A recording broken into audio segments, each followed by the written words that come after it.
ওগো আল্লাহর নবী মুহাম্মদুর রাসূলুল্লাহ, একজন ইমানদারকে যখন কবরস্থ করা হয়, কবরের হাওলা করা হয়, তার সওয়ালের জবাবটা যদি কঠিন হয়ে যায়, ওই ইমানদার মুমিনের লগে কবরে কি রূপ ব্যবহার করব?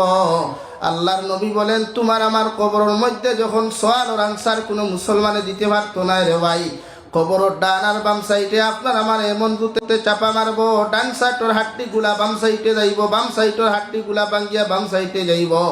একজন গুনাহগার নাফরমানে আসমানে আর জমিনে চিৎকার আর চেঁচামেচি দিয়া কইব, আল্লাহ, জমিনে আমাদেরকে কোনো মানুষ এত শত্রুতা এত দুশ্মনী জমিনের মধ্যে করে নাই, আজকে আমাদেরকে কবরের মধ্যে এত কঠিন কষ্ট কোন খাওয়ানো দেওয়া হয়। আলহামদুলিল্লাহ নাহমাদুহু ওয়া নাস্তাঈনুহু ওয়া নাস্তাগফিরুহু ওয়া নু'মিনু বিহি ওয়া নাতাওয়াক্কালু আলাইহি ওয়া নাউযু বিল্লাহি মিন শুরুরি আনফুসিনা ওয়া মিন সাইয়্যাতি আ'মালিনা ওয়া নাউযু বিল্লাহি মিন শুরুরি আনফুসিনা ওয়া মিন সাইয়্যাতি আ'মালিনা মান ইয়াহদিহিল্লাহু ফালা মুদিল্লা লাহু ওয়া মান ইউদ্লিলহু ফালা হাদিয়া লাহু ونشهد أن لا إله إلا الله وحده لا شريك له لا ضد له ولا مد له ولا مثل له ولا مثال له ونشهد أن سيدنا ونبينا وحبيبنا وشفيعنا وإمامنا ومولانا محمدا عبده ورسوله الذي أرسل إلى الناس كافة بشيرا ونذيرا وداعيا إلى الله بإذنه وسراجا منيرا أما بعد فقد قال الله سبحانه وتعالى في كلامه المجيد والفرقان الحميد أعوذ بالله من الشيطان الرجيم بسم الله الرحمن الرحيم والمؤمنون والمؤمنات بعضهم أولياء بعض يأمرون بالمعروف وينهون عن المنكر ويقيمون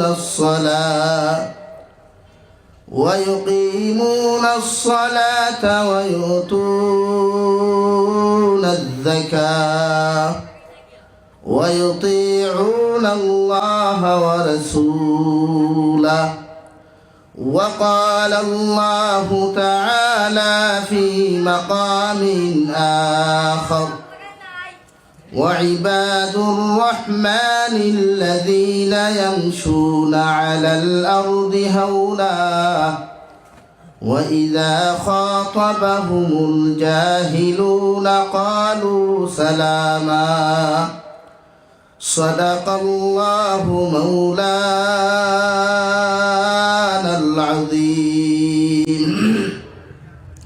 وعن النبي صلى الله تعالى عليه وسلم أنه قال: قال رسول الله صلى الله عليه وسلم: من أكل طيبا وعمل في سنة وأمن الناس بواعقه دخل الجنة، أو كما قال عليه الصلاة والسلام.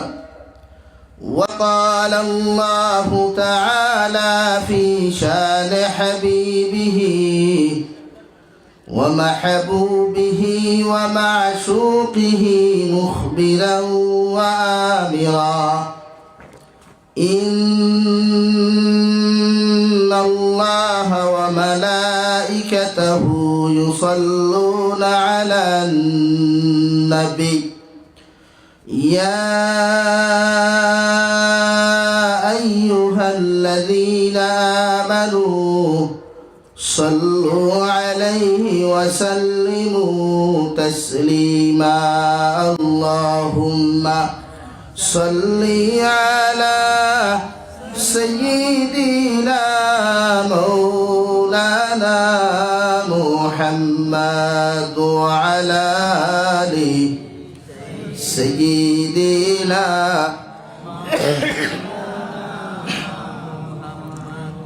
হায়রে আমার বুঝিমন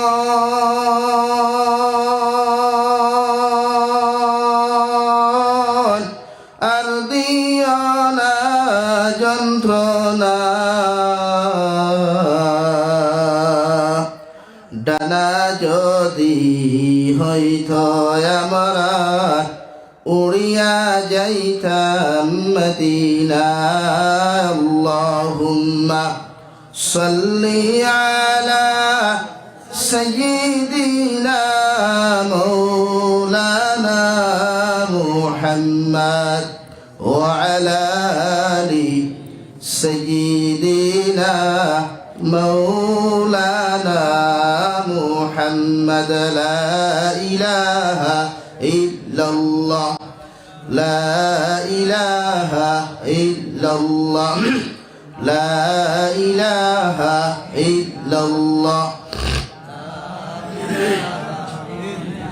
সামনে দিয়া গাই আর মহব্বত সহিত জিকির করেন, আওয়াজ দিয়ে জিকির করেন। লা ইলাহা ইল্লাল্লাহ লা ইলাহা ইল্লাল্লাহ লা ইলাহা ইল্লাল্লাহ লা ইলাহা ইল্লাল্লাহ লা ইলাহা ইল্লাল্লাহ লা ইলাহা ইল্লাল্লাহ লা ইলাহা ইল্লাল্লাহ লা ইলাহা ইল্লাল্লাহ লা ইলাহা ইল্লাল্লাহ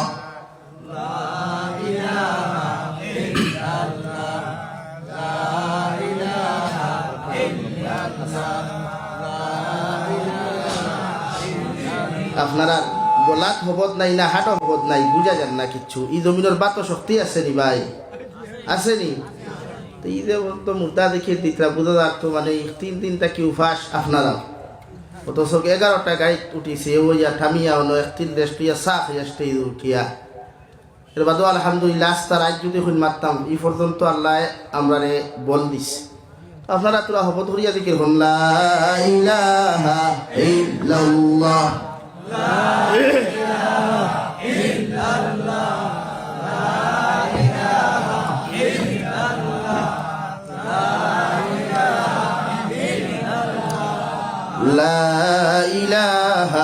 ইল্লাল্লাহ লা ইলাহা ইল্লাল্লাহ লা ইলাহা ইল্লাল্লাহ লা ইলাহা ইল্লাল্লাহ লা ইলাহা ইল্লাল্লাহ মুহাম্মাদুর রাসূলুল্লাহ সাল্লাল্লাহু আলাইহি ওয়াসাল্লাম।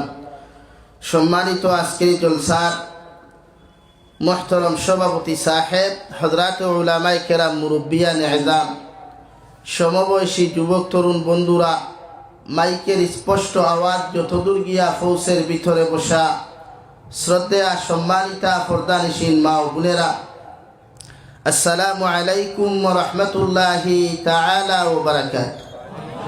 আমার দুস্থ হল্লাম আর বুজুর্গ হল, মহান আল্লাহ রব্বুল ইজ্জতুল জালালের দরবারে লাখ কোটি শুকরিয়া যে মহান আল্লাহ রব্বুল ইজ্জতুল জালালে আপনার আমারে মহব্বত করিয়া মায়া করিয়া পবিত্র গড়ে কেন্দ্র করিয়া তিনি এক জলসার আয়োজন করার তৌফিক দিয়েছেন।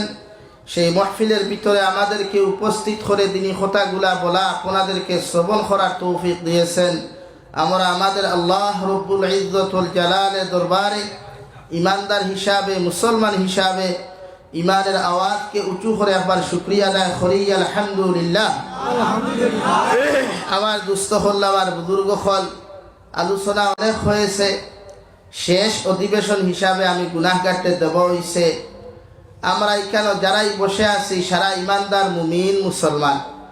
আমরার এক নাম আছে, আমরার দুনিয়ার মানুষে জাতি ধর্ম বর্ণ নির্বিশেষে সবাই চিনে, ইয়ে তো মুসলমান হ্যায়, ये ইসলাম ধর্ম কা ইনসান হ্যায়। তো আমরা সারাই জানে আমরা মুসলমান, আমরা ধর্ম ইসলাম, কিন্তু আমরার ব্যবহার আর আখলাক আর আদর্শ যেটা, এটা দেখলে আমরা না মুসলমান হয়, না খ্রিস্টান হয়, না বুদ্ধ হয়, কিচ্ছু বোঝা যায় না। বলা না নি ভাই? না আপনার মাঝে যে ব্যবহার তাহার কথা, যে আখলাক তাহার কথা, যে আদর্শ তাহার কথা, এটা এক মুমিনের মাঝে পাওয়া যায় না। এর লাগি আজকে গোটা পৃথিবীর কোনায় কোনায় মুসলমান জাতি নিপীড়িত, নির্যাতিত, পৃথিবীর কোনায় কোনায় মুসলমান জাতি লাঞ্ছিত, বঞ্চিত, অপদস্থ। একমাত্র মানব জাতিয়ে তার ব্যবহার ঠিক করতে পারে না। পৃথিবীর প্রতিটা ইমানদারের দায়িত্ব জবানোর ল্যাঙ্গুয়েজ ঠিক করা, ল্যাঙ্গুয়েজ জবানোর ব্যবহার ঠিক করা। জাতিগত নয়, পৃথিবীর যে কোনো সম্প্রদায়ের লোকে ভাষা ঠিক করিয়া চললে দুনিয়াত আল্লাহ তার দাম বাড়াইন, আখিরাতের ময়দানও আল্লাহ তার ইজ্জত আর সম্মান দিন। হোক সুবহানাল্লাহ। আমরার দাম আল্লাহ আমরারে দিছে, ইজ্জতও আল্লাহ দিছে। আমরার হাসলতে, আমরার ব্যবহারে আমরার ইজ্জত জমিনও কমাই, আমরার সম্মান জমিনও কমাই, যাইও জমিনটা কি বেইজ্জত আর লাঞ্ছিত হইয়া। যদিও আমরা মুসলমান হিসাবে আমরার কর্ম আছে, আমরার দায়িত্ব আছে। বাপ মরলে ফুয়াইতে এলাকার মানুষে গোসল দেওয়াইয়া সাদা তিন খাফন দিয়া আমরারে জনতার নমাজ ভরাইয়া বিসমিল্লাহি ওয়া আলা মিল্লাতে রাসূলিল্লাহ হইয়া কবরের হাওলা করই। মগর কবর তাকি লইয়া কিয়ামত পর্যন্ত যত জাত গাট হল আছে, এই সমস্ত গাটো আমার লোকে আপনার লোকে কি ব্যবহার, কি আচরণ করবা, একমাত্র আপনার আমার আমলর নিসবত দিয়া ব্যবহার হইব। ইনো খে তালুকদার, খে বড়বুইয়া, খে লস্কর, খে মজুমদার, খে চৌধুরী, খে বড় লস্কর, ইটা দেখা নাই। দেখবা আপনার আমার আমল, আপনার আমার আখলাক, আপনার আমার আদর্শ। আপনার আদর্শ আর বিশ্ব নবী সাল্লাল্লাহু আলাইহি ওয়াসাল্লামের আদর্শ যদি মিল খায়, আপনার আখলাকে আর জনাব নবী করিম সাল্লাল্লাহু আলাইহি ওয়াসাল্লামের আখলাকে যদি সেটিং হয়, তো দু জাহানের নবী মুহাম্মদুর রাসূলুল্লাহ সাল্লাল্লাহু তাআলা আলাইহি ওয়াসাল্লাম ফরমাইন, একজন ইমানদার মুমিনকে যখন কবরস্থ করা হয় রে ভাই, দু জাহানের নবী বলেন 40 কদম যখন মানুষে আপনার আমার দাফন করে থইয়া যায়, আল্লাহর নবী মুহাম্মদুর রাসূলুল্লাহ সাল্লাল্লাহু তাআলা আলাইহি ওয়াসাল্লাম ফরমান, প্রতিজন মুমিনকে জিন্দা করিয়া কবরস্থানের মধ্যে বসানো হয়। আর আপনার আমার তিনটা কোয়েকশন সওয়াল করা হয়, আমার রব্বুকা ওয়া মা দীনুকা ওয়া মান নাবিয়্যুকা।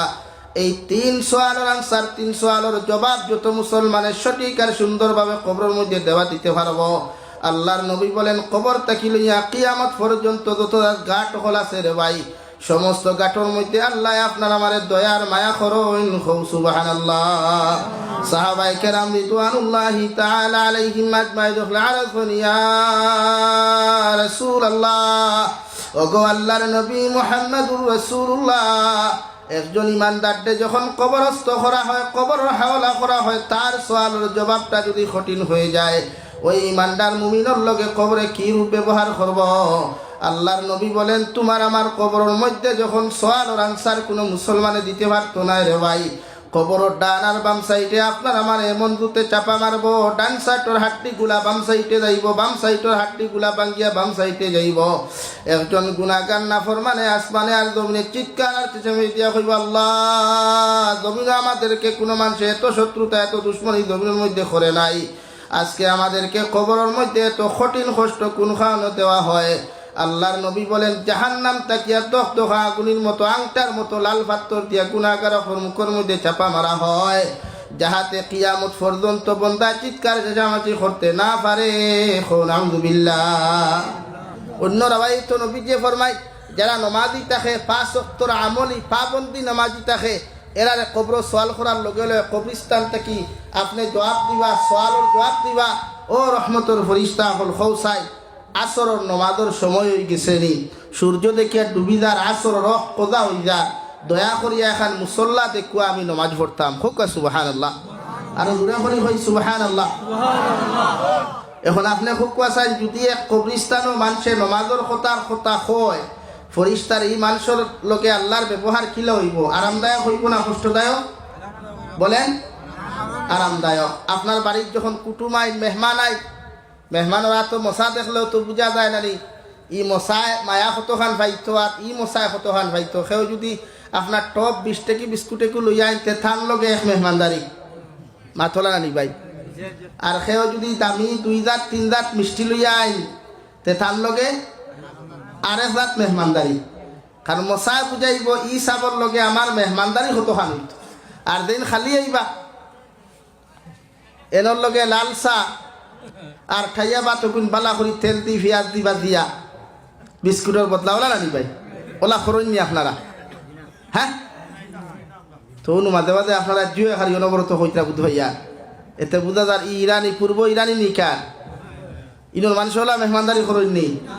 আমি এক্সাম্পল দিছি, ওলা আপনি যদি নামাজ লইয়া দেন, বিশ্ব নবী বলেন, যে সময় নমাজের মুসল্লি হইব, রহমতের ফরিস্তা হল আমারে ডিস্টার্ব দিও না, টেনশন দিও না, আসরের রক্ত দেখি আর গুদরি আদার গিয়া দয়া করিয়া যদি মুসল্লা খান্তা দিতায়, আমি আসরের নমাজ খান্তা আদায় করিলাই, তারপরে তোমাদেরকে জবাব দিমু। রহমতের ফরিস্তায় ফরমাইন, আল্লাহ তোমার গুলামর কবর গেলাম, গুলামে আমার ও লাইনে জবাবটা দিল রে দয়াল। আল্লাহ আর শাদিন তাকিয়া খুশি আখব, রহমতের ফরিস্তা হল আমার বন্দারে তোমরা ডিস্টার্ব দিও না, কষ্ট দিও না। আমি আল্লাহ খুইয়ার আমার বন্দারে আর কোনো সওয়াল তোমরা করিও না, আমার বন্দার কবরে আর জান্নাতের লগে সম্পর্ক ফয়দা করিয়া দেও। হুকা সুবহানাল্লাহ। এখন আপনি আর কোনো লাইন নাই, কিয়ামত পর্যন্ত রহমতের ফরিস্তা হলে আপনারা কইবা, নাম কানাও মাতিল আরুস, ও দুনিয়ার বান্দা আর তুমি কবর আরামে ঘুমাও, কিয়ামত পর্যন্ত তোমারে আর কেউ ডিস্টার্ব দিত না, ঘুম থাকি জাগ্রত করতো না। হুকা সুবহানাল্লাহ। আর দূরে করি কই সুবহানাল্লাহ। এখন ঘুমিগু কিলা কিয়ামত অনুষ্ঠিত হওয়ার বাদে রহমতের ফরিস্তায় যাইবা চালাইতা ডাকিতা আপনারে সিংগাত ফু দেব হয়ে গেছে গিয়া, ঠেলা মারার লগে লগে আপনি ঘুম থেকে উঠিয়া কইবা, ইয়া আল্লাহ রাইত হুয়াই গেছে। হুক না সুবহানাল্লাহ। কিতা কইবা? ফরিস্তা হলে আল্লাহরে কইবা, বুঝলাম না ইগু বন্দা খানো আসলো, কবর আসলো না দুনিয়াত ঘুমো আসলো। আল্লাহ কইবা, তোমরা তো কবর সওয়াল করলা, কবরও তো আসলো, তো এই কান কো এখানে বলে আমার বন্দায় জন্নতর খুশবু ভাইয়া, জন্নতর বিছানা ভাইয়া, ই দুনিয়া ও যে কবর অত লম্বা, কোন কিয়ামত কোন দিন হইব কেউ জানেনি, কিন্তু ও যে অত লম্বা ঘুমাইছে বন্দায় টের ভাইছে না। হুক সুবহানাল্লাহ। কিন্তু দুদখী মানুষের যখন কবর যাইব রে ভাই, মার রাব্বুকা ওয়া মা দীনুকা ওয়া মান নাবিয়্যুকা মান হাযার রাজুল, দু জাহানের নবী মুহাম্মদুর রাসূলুল্লাহ সাল্লাল্লাহু আলাইহি ওয়াসাল্লামের চেহারা মুবারক সামনে আনিয়া কইবা, ও আল্লাহর গোলাম, ও ব্যক্তিরে কি চিনো? তুমি লগে লগে নাফরমান বান্দা জবাব দিব, লা লা লা আদরি, আমি জবাব জানি না, হইতে পারি না। আল্লাহর নবী মুহাম্মদুর রাসূলুল্লাহ সাল্লাল্লাহু তাআলা আলাইহি ওয়াসাল্লাম ফরমাইন, ও নাফরমানের কবরে আর জাহান্নামে তাআল্লুক পয়দা করিয়া দেও। হুকান আউযুবিল্লাহ। কবরস্থান হয়ে দিব জাহান্নাম, তখন বন্দায় টেনশনে পড়ে যাইব, ইয়া আল্লাহ আমার কবরই কেন পিতাও। এর লাগি আমরা যাইতাম আইসি মুমিন হইয়া, যাইতাম কিতা হইয়া ভাই বলেন আপনারা মাঝ জানুন না, মুমিন হইয়া যাইতাম, ইমানদার হইয়া যাইতাম। এখানে সব একমত নেই। যদি একমত হইতে পয়লা নম্বর শর্ত হইল গিয়া আপনি আপনার আখলাক ঠিক করে লইতা। আখলাক বুঝুননি, চরিত্র, যেটা বাংলাতে কি বলে? আমার যুবক ভাইয়ান হোসেন বাংলাতে কিতা হয়? এখন চরিত্র যদি আপনি সমীক্ষা আঠাই, আসাম, বরাকবেলি, আসাম, ত্রিপুরা, বাংলাদেশ, এত অঞ্চল সাইটে দি বাংলাদেশ আছে, যদি সিলটি মানুষের চরিত্র আপনি সমীক্ষা আঠাইতে 99% চরিত্র খারাপ পাইবা, আর 1% চরিত্র মাতুন না। এটা ঠিক না? ও ঠিক ঠিক না? ও ঠিক। এখানে 90% 99% মানুষের চরিত্র খারাপ হওয়ার মূল কারণ হইয়া থাকলো মোবাইল।